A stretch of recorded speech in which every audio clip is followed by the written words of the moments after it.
बात करें महंगाई की। एक हफ्ते में महंगाई की शरह में 3.73% इजाफा। एक हफ्ते में 20 अशिया की कीमतों में इजाफा, 7 अशिया की कीमतों में कमी रिकॉर्ड। एक हफ्ते में 24 अशिया की कीमतों में इस्तेहकाम रहा। इदारा शुमारियात ने हफ्तावार महंगाई रिपोर्ट जारी कर दी, जिसके मुताबिक एक हफ्ते में टमाटर फी किलो 19 रुपए 57 पैसे महंगा। एक हफ्ते में फी यूनिट बिजली 1 रुपए 29 पैसे महंगे हुए। फी दर्जन अंडे की कीमत में 12 रुपए 38 पैसे इजाफा। LPG का घरेलू सिलेंडर 102 रुपए 78 पैसे महंगा। लहसुन 11 रुपए, जिंदा मुर्गी 7 रुपए फी किलो महंगी हुई। आलू प्याज 2 रुपए फी किलो महंगे हुए। दाल माश दाल मसूर 1 रुपए किलो महंगी। एक हफ्ते में केले 7 रुपए दर्जन। चीनी भी महंगी हुई। 20 किलो आटे का थैला 5 रुपए सस्ता। 2.5 किलो घी का डब्बा 14 रुपए और 5 किलोग्राम कुकिंग ऑयल का डब्बा 38 रुपए सस्ता हुआ। पूरे मुल्क में महंगाई की शरह के हवाले से आपको बताएं तो एक हफ्ते में महंगाई की शरह में 3.73% का इजाफा। एक हफ्ते में 20 अशिया की कीमतों में इजाफा, 7 अशिया की कीमतों में कमी।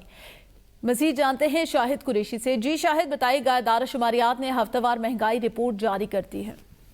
जी बिल्कुल, इदारे शुमारियात की जानिब से हफ्तावार रिपोर्ट महंगाई जारी की गई है। अगर गुज़िश्ता हफ्ते में देखा जाए तो गुज़िश्ता हफ्ते में महंगाई में मामूली सी कमी रिकॉर्ड की गई, लेकिन रवा हफ्ते में जो महंगाई की शरह है उसमें 3.73% का जो है वो रिकॉर्ड इजाफा हो और महंगाई की शरह जो है वो 29.21% तक पहुंच गई।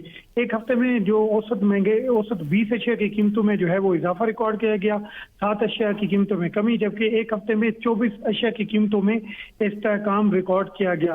रिपोर्ट के मुताबिक एक हफ्ते में टमाटर 19 रुपए, इसके अलावा फी यूनिट बिजली 1 रुपया, फी दर्जन अंडे की कीमत में 12 रुपए और LPG का घरेलू सिलेंडर 103 रुपए जो है वो महंगा हुआ। इस तरह लहसुन 11 रुपए, जिंदा मुर्गी 7 रुपए, आलू प्याज 2 रुपए फी किलो महंगे हुए।